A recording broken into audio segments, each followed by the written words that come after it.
If you're shooting for a 170 to crack the T14, this one's going to hurt. Back in 2011, there was a law school you could walk into with a 153 on the LSAT. Today, that same school's median is a 169. And I'll name the school in a minute, but here's what matters. This was not one weird school. This was not some unique exception. The entire curve shifted up underneath everybody, and nobody's warned you. I just pulled 15 years of ABA data on every single accredited law school in the country, and the read's pretty clear. Getting in is the hardest it's been in the past 15 years. Now, most people hear that and panic about the LSAT, but they're looking at the wrong number. The number quietly wrecking applications is not the LSAT, it's the GPA, and I'll show you why. And here's the part nobody else is going to tell you. The whole brutal squeeze, the thing that's scaring everybody off, is actually the best news you've gotten all year. Of course, not for everybody, but it could be for you if you're willing to do the one thing most applicants won't. And I'll prove it with the school's own numbers. Now, I've been teaching the LSAT since 2005. I raised my own score up from a 152 to a 175. So I want you to know this going in that I'm not anti-law school. I make my living getting people into law school. And that's why I care whether the deal is still good. And I want you to walk in knowing the real numbers instead of what law schools advertise in their brochures. A 3.5 GPA used to make for a strong application, but today it gets you below the middle of the pack. Back in 2011, a 3.5 GPA put you at or above the median at 2 out of 3 law schools in the country. It was a safe number almost everywhere. Today, that same 3.5 is below the median at 3 out of 4 law schools.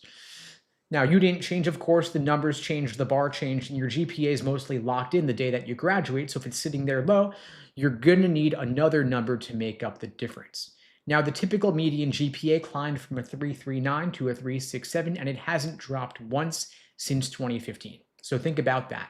It's been up for 10 straight years, up almost every single year with no dip. It didn't pause for the pandemic. It didn't pause for anything. And so if you've got a 3.5 and you feel safe, your information's out of date. Now, out of the 168 law schools I could track across all 15 years, 166 of them out of 168 raised their GPA medians. The other 2 held flat. 0 of them, none of them, had their GPAs go down. So the entire field pulled in the same direction at the same time. This is not unique to top law schools. Now, the exact same 154 on the LSAT that made you dead average in 2016 now puts you below the median at 3 out of 4 law schools. So the same LSAT score, the same person, imagine 2 applicants both holding a 154. One applies in 2016, one applies this year. Back in 2016, schools were starving for students, so a 154 was the median, and they would throw scholarship money at you just to get you to show up. Today, a 154 is below the median almost everywhere. The only thing that changes is the year. Now, the median LSAT went to a 157, then temporarily dipped down to 154, but now it's at a 159, higher than it was before the crash. And so we're now in the toughest LSAT environment in the entire 15-year record, all the data that I tracked, and a 159 just the middle of the field. At the schools you're actually aiming at, the medians sit 10, even 15 points above that, and they climbed right along with everything else. Now, all that climbing has a name when it happens to test scores. It's called inflation. A 150 on the LSAT used to land you in the 44th percentile. Today, it's the 38th percentile. The bar has raised, the crowd has gotten better, and so your percentile slips even if your score doesn't move. That means you've got to outscore the group that came before you just to be in the same spot. Now, when I lined up every school against its own 2011 self, 127 of those law schools got harder to get into, only 18 got easier. Of the schools that moved at all, roughly 7 out of 8 got harder to get into. It was not just a few elite programs, it was almost the entire country, almost all the law schools tightening at once. And the handful that did get easier to get into barely budged, maybe a single point. So Santa Clara, for example, went from a 160 to a 159 median LSAT. LSU went from 158 to 157. It's just 1 point. Now, the school I mentioned earlier, the one that used to take a 153 as their median, it's Texas A&M. Its median today is a 169, and its GPA median's a flat 4.0. So in 2011, that was a school you could walk into with a roughly average LSAT score. Today, they want a nearly perfect LSAT score. That school is representative of the majority of law schools in the country.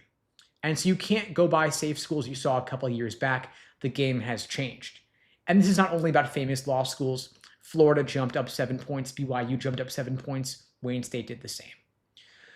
So the state schools that people think of as their safety raise the bar alongside the brand names. There is no tier you can quietly drop down to where the squeeze is not already waiting. Now, there were more people applying back in 2011, 148,000 law students back then. Today, only 116,000. So the market lost more than a fifth of its seats and never built them back. So there are fewer chairs in the room. Law schools have shrunk, and there's a bigger, stronger crowd fighting over the remaining seats. That's tens of thousands of people who would have gotten in a decade ago, but just won't anymore because the chairs are gone. It's like a musical chairs game. So that's the whole mechanism, by the way. Fewer seats plus more applications is the entire reason the bar has climbed. So you're not necessarily less qualified than people who got in 10, 15 years ago, but you're competing in a smaller room against a deeper field. So don't beat yourself up over a rejection that your numbers would have cleared in 2014. Your job is to out-prepare the students you are competing against today, not the ones from 10, 15 years ago. And applicant numbers are up year over year for 2 consecutive years. Applications jumped 18% for the class that started last fall. Then they climbed again this cycle. According to the LSAC, the Law School Admission Council, that 18% was the largest applicant pool in over a decade, and this year piled more on top. 2 straight years of big increases. The crowd at the door is the biggest it's been in 10 years, and the door didn't get any wider. Every extra application in that pile is one more person sitting between you and the seat that you want, between you and the scholarship money. Now, the 1L class that just enrolled is the largest in years, and that's why this matters to you, because when a big class goes in, it floods the job market about 3 years later. So getting in, of course, is not the finish line. The school you land at, the price you pay to get there, decides almost everything that happens after, where you end up getting a job post-graduation, and whether you get a job post-graduation. You could have the same degree, but wildly different outcomes. One degree clears the loans in a couple of years. The other one follows you into your 40s. Now, the LSAT has changed, both in the format, the content, and there's this cheating scandal as well. For those who aren't aware, last year, overseas operations were found out to have been gaming the LSAT at home at scale, running stand-in test takers and selling stolen LSAT questions, and it got bad enough that LSAC pulled online testing in mainland China. Now they've pulled online testing for everybody, starting with the August LSAT. It's back to in-person for almost everybody, with rare exceptions. And so in-person at a testing center, the June LSAT was the last one you could take from home. Going forward, unless you have a medical exception or a distance exception for being remote, being rural, you're going to take it in person at a parametric testing center where you take it in person in a room full of people. On top of that, the testing platform is changing as well. It's a new user interface. Most of the changes are pretty minor, but there's one that matters. Eliminating a wrong answer now takes an extra click. The highlighting also works differently as well, and that adds up over the course of doing 100 questions in one sitting 2.5 hours. Then there's also the writing sample. Everyone blows it off for now because it's currently unscored, but in the next couple of years or so, LSAC has indicated they're going to start scoring it and hand schools a writing ability score in addition to your multiple choice LSAT score. Right now, the writing sample is unscored. It's an afterthought if you knock it out at home, but hopefully you can knock out the LSAT before they start scoring, because then that'll be another thing that you got to prep for. Now, if you want my help getting your LSAT score up, getting above the medians, getting into better law schools, getting more scholarship money, which is more important than ever before, given the elimination of the Grad Plus loans starting in just a couple weeks, I'm offering a free LSAT tutoring lesson for everybody watching this now or later. The link to book that free tutoring lesson with me personally is unpluggedprep.com/start. The link is below the video on YouTube, pinned in the chat on YouTube, in my bio on TikTok and IG. I've also put together a free LSAT cheat sheet to help you jumpstart your LSAT prep. It's a quick reference on everything logical reasoning and reading comprehension. You can grab that free cheat sheet at unpluggedprep.com/cheat sheet. The link is below the video, pinned in the chat, in my bio as well. Happy to help you out. I see some questions here in the chat. Happy to address any and everything I can on LSAT and law school admissions. Feel free to drop in your questions. I'll get to as many as I can.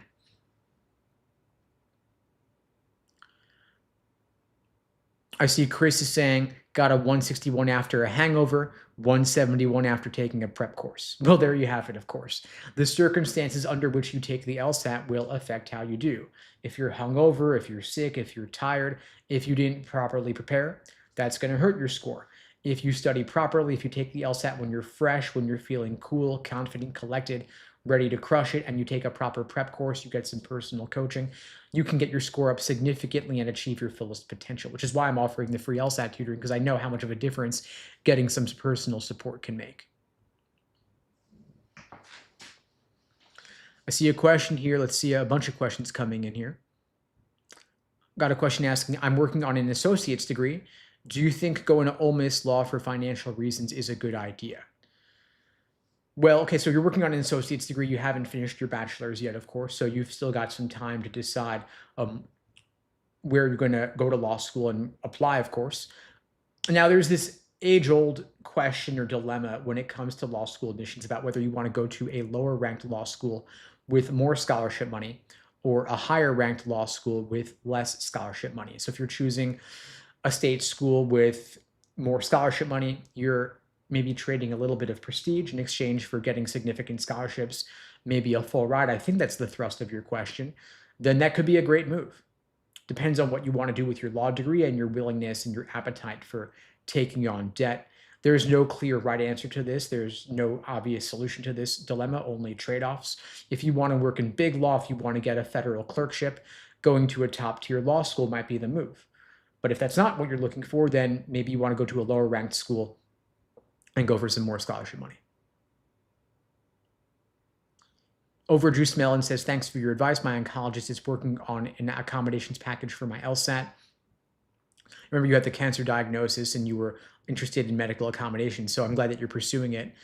Happy to be part of your journey here. For those who aren't aware, LSAC does offer accommodations on the LSAT for medical reasons. If you can provide a note from a qualified professional, could even be a primary care physician, could be a psychiatrist, you can get extra time, extra breaks, depending on your particular circumstances. Just make sure that you apply for those accommodations well in advance of the deadline because they are pretty strict about that. Chris is asking about the packages we offer for tutoring. So we personalize every program to the individual student. Our coaching services are not a one-size-fits-all because everyone's got a different starting point, a different goal, a different time frame, different availability to study for the LSAT. And so we don't give a blanket package to anybody regardless of their particulars. The particulars matter. This is not a one-size-fits-all. It's customized to you as an individual. And so if you want to talk through what your personalized coaching program could look like, you can book a free LSAT tutoring lesson with me personally. The link to book that free tutoring is unpluggedprep.com/start. The link is below the video, pinned in the chat, in my bio as well. I see a question here from Daryl Don asking about getting into law school without taking the LSAT. I typically recommend against that. There are some law schools that will accept you with alternative exams, but the problem is that when you apply to law school without the LSAT, you're sacrificing a lot of your scholarship negotiation leverage, because one of the reasons why law schools give you a scholarship is because you help them raise their standing in the U.S. News Law School rankings when you apply with an LSAT score above their medians. Because what happens is the law school submits your GPA and your LSAT to the American Bar Association, and then U.S. News then pulls that data from the ABA for inclusion in the rankings. But if there is no reportable LSAT score for you, then it's impossible for you to help the school raise their standing in the rankings. And then why would they give you the scholarship money? It becomes a big question mark, a big not applicable. You also want to show law schools that you're serious about law school in particular, and the LSAT is the one exam that is best correlated with first-year law school grades and bar passage rates. Other exams like the GRE, for example, don't really have the same validity or the same demonstrated correlation, and so I would tread carefully with that. Daniel's asking, what should I be doing as an incoming college freshman? I see Jeremy's got a similar question. Entering first year of undergrad, best time to take the LSAT. So if you are a college freshman entering your first year, I would start by deciding what you want to major in, exploring whether law school is truly what you want to do, and maintaining a good GPA no matter what. Maintaining a good GPA will only serve you to maintain more options for whatever you want to do with your degree post-graduation. So maintain a good GPA, as Rave says, just enjoy college, have fun. It's your first year. You don't need to be super gunner right from the start when you're not even totally certain what you want to do with your career. Your career goals may change, your major may change. I know I changed my mind a couple of times about what I wanted to do with my career while I was in college and didn't even end up doing what I planned, but I love it regardless. No regrets. But take some time to explore. Maintain a good GPA regardless, though. And circle back in a couple of years. The LSAT's not going anywhere. Just focus on the GPA for now. Decide what you want to do with your degree. Decide what you want to major in, for example. Wakiza asks, what do you think about what do you think about this LSAT course for LSAT prep? I like the practice questions, but the videos don't really help me. Okay, yeah. So the thing is that when you're studying on your own with one of these self-study apps, the problem is that you don't know what you don't know. You can't talk to a video. You can't get feedback from a video about what you're getting wrong and why you're getting it wrong. And so if you're feeling stuck, like you've hit a plateau or you've hit a wall, that's where I typically recommend adding some personalized support into the mix. Once we add that in for the first time, there's usually a pretty quick score boost, meaning there's going to be a lot of low-hanging fruit. We find that when a student comes to us after having self-study, they're often under a lot of common misconceptions regarding particular LSAT question types, particular LSAT methods of reasoning, a lot of gaps in the foundation. So for example, a lot of students are unclear on the difference between necessary assumption questions and sufficient assumption questions. Some prep companies even lump them together under the catch-all category of assumption when they are asking for very different things. If we can help you better understand what they're asking you to do, then you're getting both of those question types right when previously you were getting both of them wrong. And that's just one example, of course, but I say that to illustrate a point. So get some personal support. If your current approach or course is not working, change it up. Ultimately, you've got to change the variables to change the equation. And if you want to talk through what a better plan could look like, you can book the free tutoring lesson with me at unpluggedprep.com/start. Links in my bio if you haven't already booked it. And you can, of course, download the free LSAT cheat sheet PDF, linked in my bio and below the video as well.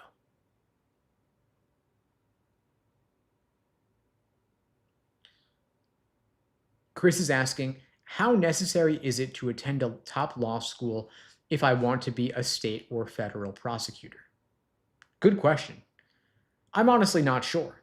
I would suspect the higher ranked the position is, the more important the prestige of the law school is, but there's also a lot to be said for networking. I would talk to people who are currently in that position and see what they have to say about it. LinkedIn is your friend here.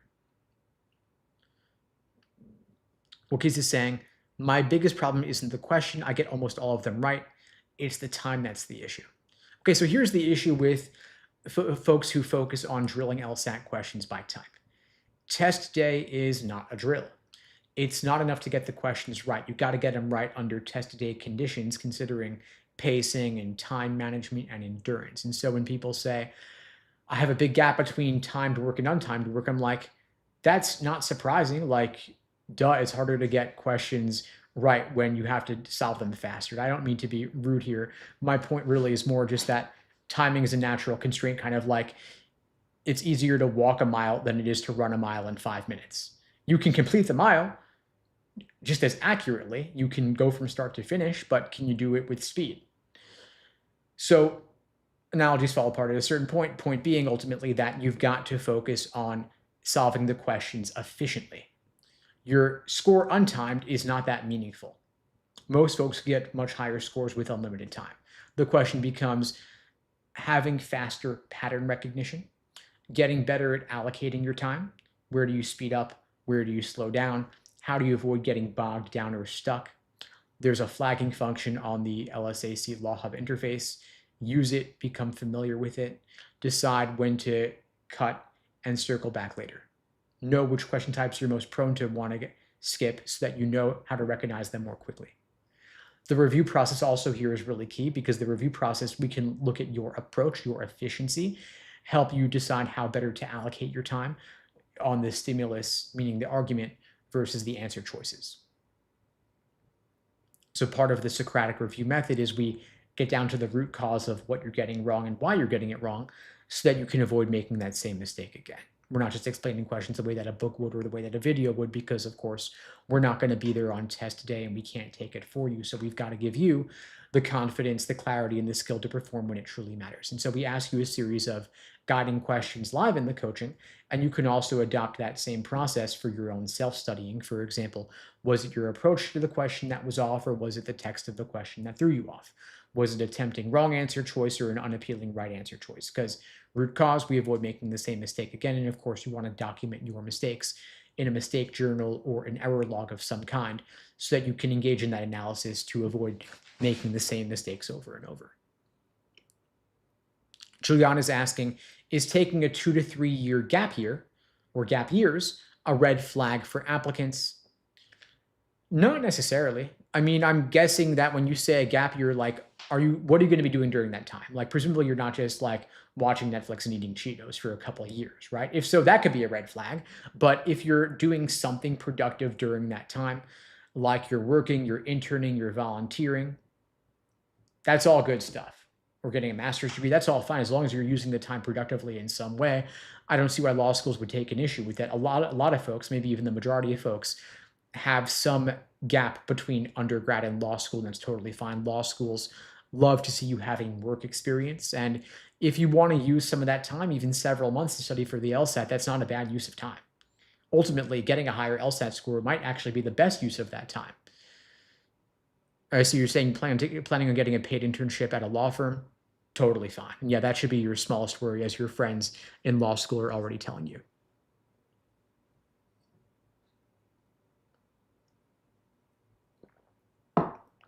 Just scanning through for more questions here.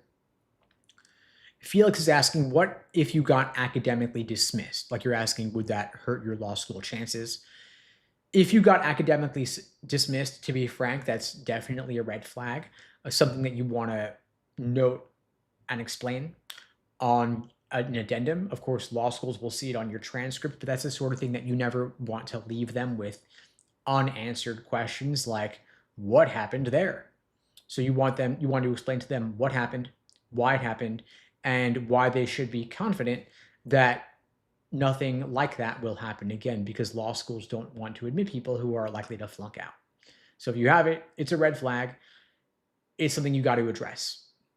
And hopefully you can provide some reason for them to be confident that whatever happened previously won't happen in the future. So if there was some unique circumstance, an emergency of some kind, a family issue, a personal issue, medical issue of some kind, a temporary crisis, just give them reason to be confident that it's been resolved and won't happen again.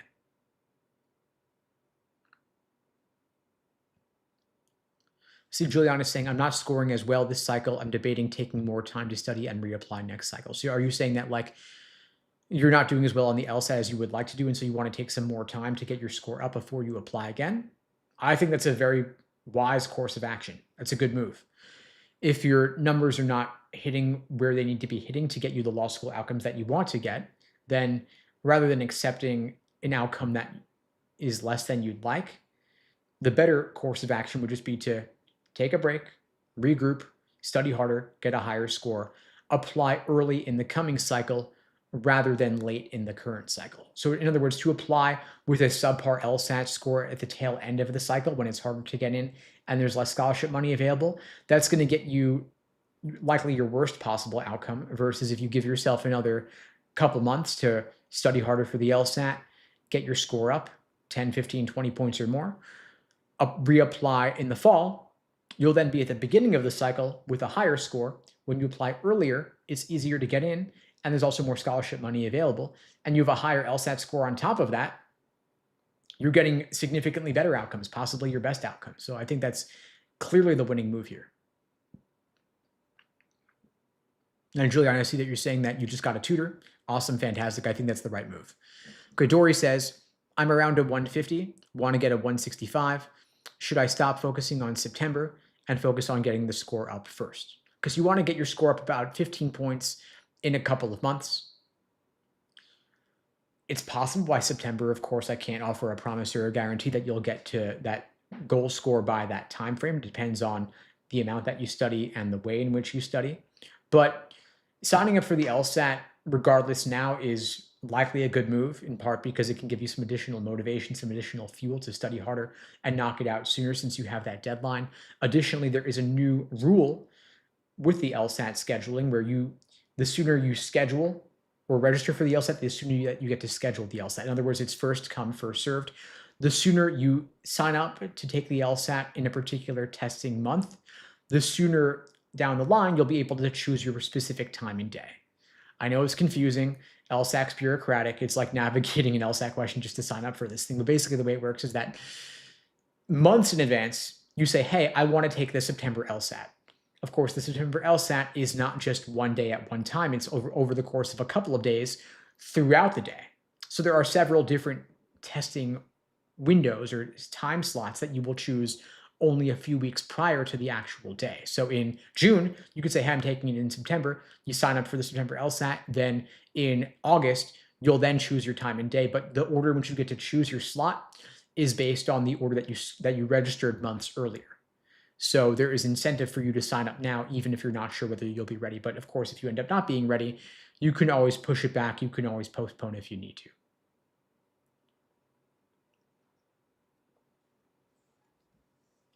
And by the way, for those of you just joining, I see that we have a question here about, Julian is asking how to move forward. I'm stuck on what to do. If you're having difficulties with the LSAT, that's actually exactly what I'm here to help you do. I run LSAT Unplugged. I've been teaching the LSAT since 2005. I personally raised my own LSAT score up from a 152 to a 175. It took me an entire year, though, and at least half of that was a complete waste of time. If I'd done it properly, I could have knocked it out in just a couple of months because the LSAT is a test of pattern recognition. If you can spot the tricks and traps, you can avoid them. It all comes down to understanding how the test makers think and seeing it from their perspective. And once you do that, everything changes. And so if you want my help getting your LSAT score up, I'm here to help you out. I'm offering free LSAT tutoring for everybody watching this now or later. You can book that free LSAT tutoring lesson with me personally at unpluggedprep.com/start. The link is below the video on YouTube, pinned in the chat on YouTube, in my bio on TikTok and IG. I've also put together a free LSAT cheat sheet to help you jumpstart your LSAT prep. It's a quick reference on everything logical reasoning and reading comprehension. You can grab that free cheat sheet at unpluggedprep.com/cheat sheet. The link is below the video, pinned in the chat, in my bio as well.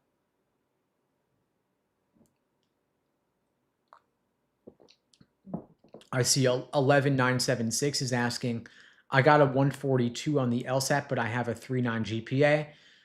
Should I write an addendum? A lot of folks will ask this, should I write an addendum to explain a low LSAT score or explain a low GPA? My honest thought is, save your breath because the numbers speak for themselves. Unless you have some unique emergency or unique personal situation that explains why your numbers were low, I think this is typically more convincing when it comes to a low GPA than when it comes to a low LSAT. Because if you have a low GPA because you had a personal crisis, a medical issue, a family issue that tanked your GPA for a semester or even 2 semesters, that's understandable. Sometimes bad things happen and we can't control them. When it comes to the LSAT, though, to write an addendum to explain a low LSAT score, it's like, well, nobody said you had to apply with a low LSAT score, and you can retake the LSAT. You can take the LSAT 5 times in 5 years. And so anybody can have a bad LSAT test day or even 2 bad LSAT test days. One day you got sick, another day you had a bad proctor. Sure. But then why wouldn't you take it a 3rd time? The LSAT's offered 8 times a year. So every month or 2, there's another LSAT coming up. This calendar year, the rest of the fall, we've got August, September, October, November. And so when you say you've got a 142 and you couldn't get your score up, the law school is going to be like, well, why didn't this applicant just retake? They could have given it another shot or another 2 shots or 3 shots and studied differently, studied better, studied harder, gotten more support, taken a course, gotten a coach, changed their approach. And so the question for them is going to be like, there's no ticking clock when it comes to the LSAT. Why wouldn't you just retake it? So if you had a bad proctor, if you had a tech issue, if you got sick, of course, you can talk about that. And if you have a big string of bad luck over and over and over, you can explain all those things. But their question is still going to be, why wouldn't you retake it? Because law schools don't take the average of multiple LSAT scores. They only take the highest score on your record. And so there's no downside to retaking the LSAT. If you do worse, no big deal. If you do better, congrats. Now you've got a higher score. And I know that the LSAT costs money, but they do give a fee waiver if you can demonstrate financial need. And I know there are people who slip through the cracks where they legit can't afford the expenses associated with this whole process, and it is exorbitantly expensive. But This whole process is expensive. I mean, if you think $250 to take the LSAT's expensive, wait till you see what law school costs. Hundreds of thousands of dollars. And so I know it's still a barrier for some folks, but I think it's going to cost you more to apply with a lower score than it will to give it some time and take on a second job or get support from friends or family, whatever it's going to take to get you the money for the LSAT registration, get you the money to get some proper support for your LSAT prep, or just give it more time. I mean, you got to devote either time or money, or maybe both, to invest yourself in this process to get your score up. It's going to get you significantly better outcomes in terms of getting into better law schools, getting more scholarship money. It's going to set the trajectory for the rest of your legal career. And if you want to talk through options that can get you to what you need to get while not breaking the bank, again, I'm offering the free LSAT tutoring. If you want to book a call, we could talk through it together.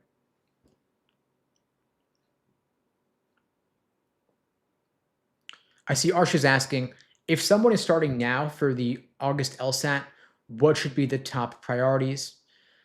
Well, you've got less than 2 months till the August LSAT. So my first thought would be, are you sure you want to take it in August, or do you maybe want to go for September or October just to give yourself more time? I'd never want somebody to cram this in a month and a half. 2 months is honestly pretty tight. If you gave yourself another month or two, you'd be roughly doubling your duration of LSAT study time, and that could do a lot to help you get your score up. I wouldn't cram this. I wouldn't rush it. I would give it the time that you need. Now, that being said, regardless, in terms of LSAT triage, what's the highest yield area to focus on when you have limited time? Logical reasoning is 2/3 of the LSAT. They removed the logic games section about 2 years ago and replaced it with the second scored section of logical reasoning. So any gains you make in your understanding of logical reasoning are doubled across the two sections. So I would focus there. Then within logical reasoning, there are 15 different types of questions. For example, you've got strengthen, weaken, flaw, parallel, resolve, and so on. Then there's reading comp, of course, and you got pacing and time management, doing individual sections and full-length exams to build up your endurance, just to give you the full picture of what's involved. But let's narrow in on logical reasoning. The 3 most common types of logical reasoning questions are necessary assumption, inference, and flaw. So that's where I would focus my time. Those 3 types: necessary assumption, inference, and flaw. I wouldn't spend time on the rare types like parallel reasoning or evaluate the argument, even though everybody hates parallel questions because there are so many words. And every single question on the LSAT's worth the same one raw score point. So focus on the more common types since they show up more often. You'll get more return for spending your time there. Master the most common types to start with. Then focus on your pacing, where you allocate your time, what you flag, what you skip, what you come back to later. You don't want to get bogged down or stuck, and you want to practice the self-control, the mindfulness to know when you're getting stuck on something so that you can cut your losses, flag it, and circle back on it down the line. But again, time frame is important. I know everyone wants to apply early, but it's better to apply a little bit later with a higher score than earlier with a lower score. And the difference between taking the LSAT in August versus September is not meaningful when it comes to the application timeline. If you take it in September or even October, you are early, you are totally fine. And if giving yourself double the time to study for the LSAT and get your score up can get you another 5, 10 points, or even 3 points, it's well worth it. A single point more on the LSAT could be worth thousands of dollars in scholarship money. So it's worth devoting the time. Now I see a question from Wakiza asking, how many hours a day, how many days a week should you study for the LSAT? Put in what you can. I mean, if you're working or you're in school and you can only do 5, 10 hours a week, that's fine. You might want to give yourself a longer runway though. If you're taking the LSAT and you're able to study full-time, or you're only working part-time and you can put in 15, 20 hours a week, all the better. You get out of it what you put into it. We don't want you to burn out, of course. But I think of it like, if you want a top LSAT score, think of it like you're training as an Olympic athlete. Like a gold medalist or a future gold medalist doesn't ask how many hours should they train. They just give it all they've got and they're on a strict regimen. And they organize their life around this and they make it their #1 goal. And you got to back burner some other stuff in the meantime and come back to it later. So be it. You got to make a sacrifice in the short term to get that top score. If you want a 175 or higher, you're in the top 1% of all test takers. You got to study differently than the other 99%. You got to have a strict study schedule, which is why we help our students put together personalized study plans. We look at where you're currently scoring, what your goal score is, what your time frame is, And then we map out a plan to get you from here to there between now and then. And that's part of what we talk through in the free LSAT tutoring lesson. If you want to book that with me, for those just joining, you can book the free tutoring at unpluggedprep.com/start. Link is below the video and in my bio as well. I've also got the free LSAT cheat sheet quick reference PDF you can download as well. For those just joining, by the way, I do these lives every single weekday, same time, same place, 2 p.m. Eastern, 1 Central, 11 Pacific, here on YouTube, TikTok, Instagram, LinkedIn, Facebook, wherever you're watching this. If you find these helpful, please spread the word. The only way this grows is through word of mouth. And I don't do any advertising for these lives because the algorithm doesn't really boost them. So I do appreciate your support, spreading the word, sharing this to your socials, on TikTok, to pre-law societies that you're part of. It does mean a lot to me. I appreciate it. I see Abu's asking, is doing a prep test every single day and reviewing your wrong answers good? Reviewing wrong answers is good. Taking a prep test every single day is a bit much, I think. I think it's a recipe for burnout. I would never want you taking LSAT prep tests on consecutive days. In other words, take a day off in between them.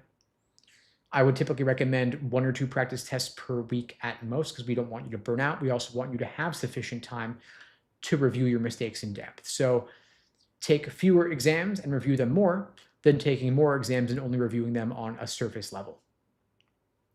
Give yourself the time to adequately review and learn from your mistakes.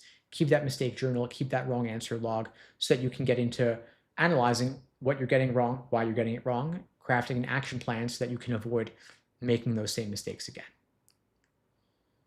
Thanks for joining, folks. I'll be back tomorrow, same time, same place, 2 p.m. Eastern, 1 Central, 11 Pacific, here on YouTube, TikTok, Instagram. I'll see you all then. In the meantime, all the best and take care.